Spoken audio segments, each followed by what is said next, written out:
안녕하십니까. 언제나 늘 감사드리는 비트코인 투자하고 계시는 분들 크라운입니다. 지금 시각은 10월 28일 월요일 오후 8시 56분 23초, 24초 기준으로 분석을 도와드리려고 합니다. 자, 일단은 비트코인 제가 이 당시였죠. 많은 분들이 보셔가지고 어느 정도 뭐 다 아실 텐데, 예, 저는 분명히 이탈하지 않으면서 올라갈 것으로 보고 있다라고 말씀드렸는데 잘 나오고 있는 모습입니다. 그러니까 여전히 지지선 관점 동일합니다. 그러니까 이때 혹시나 못 보셨던 분들 보세요. 보셨던 분들도 혹시 뭐 하시는 차원에서 보시고요. 바닥을 다지면서 이탈하지 않고 그러면서 올라갈 것으로 보고 있는 관점은 여전히 동일합니다. 네. 그러니까 여기 지지선 여전히 동일한 거예요. 아시겠죠? 그래서 만약에 얘가 여기 부근을 뛰어넘지 못하고 만약에 여기서 박스를 친다고 하더라도 지지선 동일합니다. 지지선 변하지 않아요. 여기 지지선 동일합니다. 그래서 오늘 어느 정도 좀 이 저항을 뛰어넘느냐 마느냐 좀 결정이 되겠네요. 단기적인 관점은 그렇고 저는 여전히 변하지 않습니다. 그래서 저는 분명히 이때부터 계속 말씀을 드렸고 20번 이상 말씀을 드렸습니다. 그래서 분명히 엘리어트 파동 작은 거, 그래서 지금은 ABC가 다 나왔죠. 지금은 ABC가, 그래서 4파 나오고, 5파 나오고, 근데 단지 5파가 조금 부진했을 뿐이죠. 5파가 조금 부진했는데, 근데 어찌됐건 작은 엘리어트 파동은 A, B, C까지 지금 다 나왔습니다. 그리고 지금 여기부터 새로운 파동인 거예요. 작은 엘리어트 파동 관점은 그렇고요. 그다음에 여전히 그 큰 관점으로는 내년에 최소 200K 가능한 거 동일합니다. 그래서 일단은 여러분들이 좋아요를 많이 눌러주시면은 제가 새로운 내용을 하겠다라고 공약을 걸었잖아요. 그래서 일단은 좋아요를 어느 정도 좀 비율을 좀 마음에 들게 눌러주셨기 때문에 오늘은 새로운 내용 위주로 좀 하겠습니다. 오늘 같은 경우는요, 그 채굴 관련해서 얘기할게요. 채굴 관련해서. 제가 전에 그랬었잖아요. 비트코인 향후 희소 가치성을 보여주는 사례 보여드리면서 채굴 난이도가 역대급으로 어려워졌다라고 제가 얘기했었잖아요. 그래서 이거 넘어가고, 그러니까 이런 거예요, 이런 거. 이런 거. 그래가지고 이게 좀 새롭게 말씀드릴 내용인데, 자, 데이터를 보겠습니다. 그래서 데이터를 놓고 봤을 때, 장기 홀더, 비트코인을 장기적으로 갖고 가는 사람은 보유량이 늘었어요.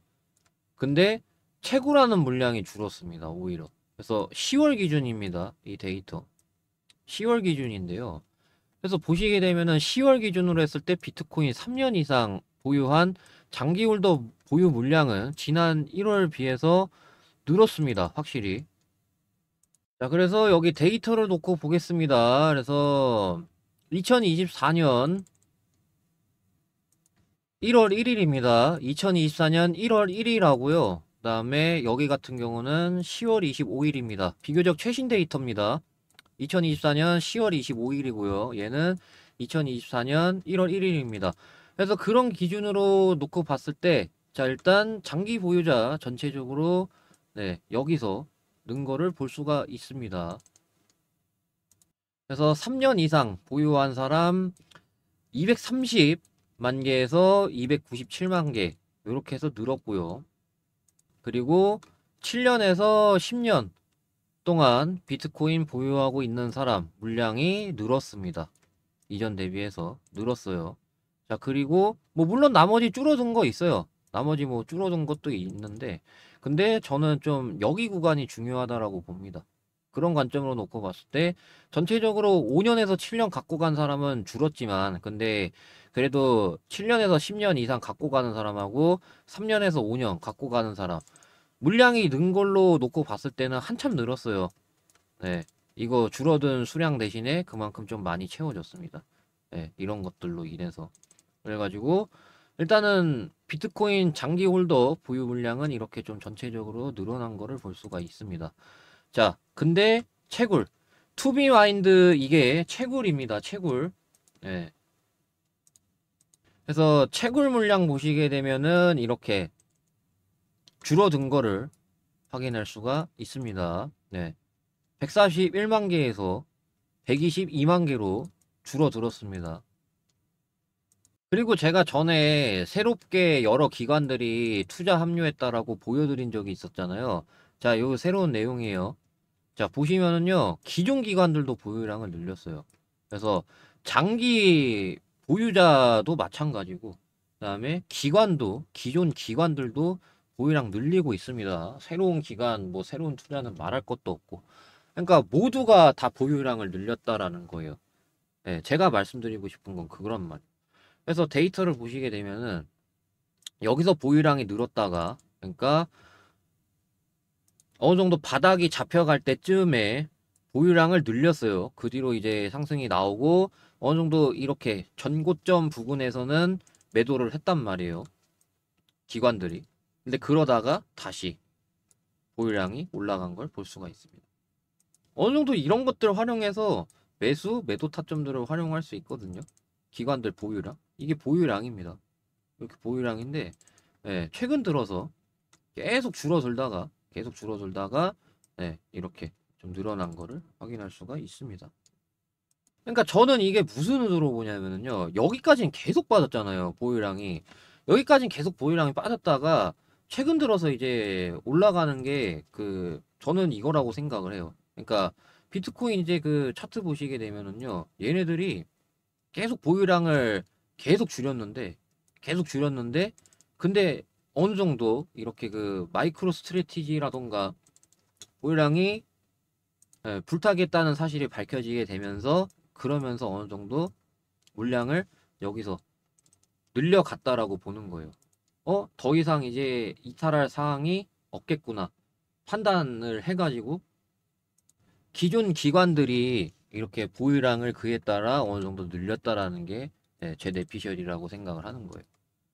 그래서 제가 봤을 때는 어느 정도 마이크로 스트레치가 굉장히 큰 역할을 했다라고 보고 있는 이유가 그렇습니다. 참 대단하신 양반입니다. 아무튼 그래서 이게 미국 기관, 거래소, 은행, 펀드가 보유한 비트코인 비율이 증가세로 이렇게 좀 돌아섰습니다. 보시게 되면은 올해 3월 이후 비트코인의 횡보는 미국 기관 보유량이 감소하면서 시작이 됐는데, 전환이 됐기 때문에 아무래도 이제 또 다른 강세장을 준비해야 할 시점이다. 이때하고 동일하다. 이런 식으로 전환이 돼. 그러니까 지금 좀 비유를 하면은 이런 구간이 되겠죠. 이런 구간. 지금 여기가. 그렇기 때문에 저는 내년에 최소 200K 볼 수밖에 없는 이유가 이런 거라고 보고 있습니다.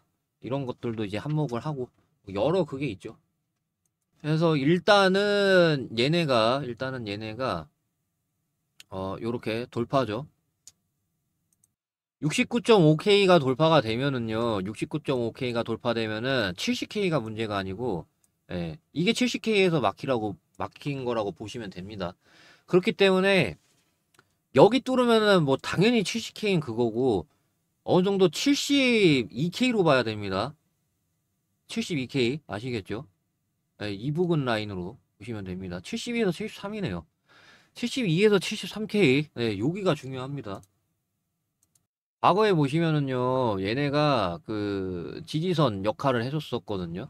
이 1시간 봉상 기준입니다. 이렇게 지지를 해줬다가 여기 보시면 72.8K예요. 그래가지고 보시게 되면은 지지저항 개념, 코인에서는 지지저항 개념이 굉장히 강하단 말이에요. 그래서 지지를 해줬다가 이탈이 되니까 저항으로 이렇게 바뀌었단 말이에요. 이런 식으로. 그래서 그게 적용이 된 구간이 72에서 73이기 때문에 정확히는 뭐 한 72.7K가 되겠죠. 정확히는 72.7K가 되는데 근데 어느 정도 뭐 힘 세기 따라서 약하면은 뭐 72K에서 막힐 수 있으니까. 그래가지고 지금 같은 경우는 그거 도전을 하러 갈 것이고 단기적인 관점입니다.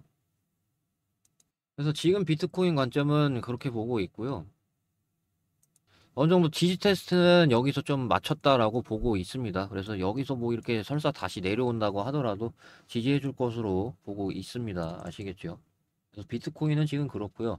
그다음에 제가 솔라나하고 리플을 공개적으로 추천을 드리고 있다라고 했잖아요. 그래서 제가 어제는 리플을 했기 때문에 오늘은 솔라나 차례네요. 그래서 솔라나를 좀 보도록 하겠습니다. 솔라나 보시게 되면은 지금 이렇게 적용이 되고 있는데요. 일단은 박스도 안 치고 바로 좀 넘어서는 모습을 보고 있습니다. 일단은 단기적으로 여기서 왜 장대 음봉이 나왔는지는 제가 네, 장대 음봉 나오기 전에 미리 맞춰 드렸으니까 넘어갈게요. 일단은 추세적인 관점으로 놓고 봤을 때 추세를 다시 뚫었거든요. 추세를 뚫었고, 그러니까 이 추세 이렇게 쭉 내려가던 맞고 떨어지면서 이런 식으로 추세를 그렸었는데 지금 일단 뚫었거든요. 뚫어가지고 일단은 23만 2천원이 단기 좀 지지선이네요. 23만 2천원 종가로 이탈 안 하면 됩니다. 아래 꼬리 남긴 흔적이 있기 때문에. 그래서 23만 2천원, 예, 여기가 좀 단기적인 지지선. 그래서 이탈 안 한다라고 하면은 좀 지금 추세도 일단 뚫었고 하기 때문에 주로 저항 같은 경우는 26만 6천원의 저항이 하나 있네요. 여기서 막혔었던 이 26만 6천원 라인이 여기도 지지 저항 개념이 포함이 됩니다. 지지해줬다가 이탈이 되니까 저항, 이 뒤로 부딪혔거든요. 그래서 26만 6천원이 좀 단기 저항이 그 뒤로 있습니다. 일단은 솔라나 같은 경우 뭐 제가 누차 말씀을 드리지만 시가총액이 100조가 넘어갔습니다. 이미 U자형 상승이 나왔고, 예, 이런 그 U자형 상승. 이런 U자형 상승이 나오면서 저점 대비해가지고 10배 갔단 말이에요. 그러다 보니까 얘는 앞으로 드라마틱한 상승, 뭐 30배, 이런 식으로는 힘들어요, 확실히. 그래서 솔라나 같은 경우는 목표가를 늘 말씀드리지만 이더리움의 이 U자형 상승이 나오고 2배 정도 더 갔던, U자형 상승이 나오고 2배의 상승 더 갔던 이거를 목표가로 잡아야 됩니다. 그렇기 때문에 솔라나는 두세 배로 봅니다. 두세 배. 솔라나는요. 많이 먹어봤자 3배예요. 그러니까 많이 가봤자 100만 원이란 얘기죠. 근데 제가 이 추천을 드리고 있는, 근데 다만 이거 같은 경우는 시가총액이 워낙 적다 보니까 제가 영상에서 공개적으로 얘기를 하면은 그 좀 큰 손이 매수세가 한 번에 몰린 거를 눈치를 챌 수 있어요. 솔라나하고 리플 같은 경우는 워낙 시가총액이 커가지고 좀 모르겠지만은, 근데 얘는요, 얘는 시가총액이 그 둘에 비하면 엄청 적어요. 그러다 보니까 그만큼 이제 장점은 뭐냐면은요, U자형 상승도 안 나왔거니와 충분히 얘는 드라마틱한 뭐 50배, 100배 상승이 가능하다라는 거예요. 시가총액이 적기 때문에. 봉크코인이 그 사례고, 봉크코인이 80배 올라가도 시가총액이 2조도 안 돼요, 지금.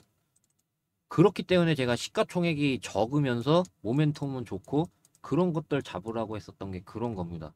그래가지고 010-5925-357 여기로 히든이라고 문자 보내주시면은 제가 이 코인이 뭔지, 예, 제가 왜 모멘텀이 엄청 좋다라고 하는지 이런 것들 말씀을 드릴 거니까 히든이라고 문자 보내주시면 되겠습니다. 자, 그러면은 오늘 영상 여기까지 하겠습니다. 감사합니다. 크라운이었습니다.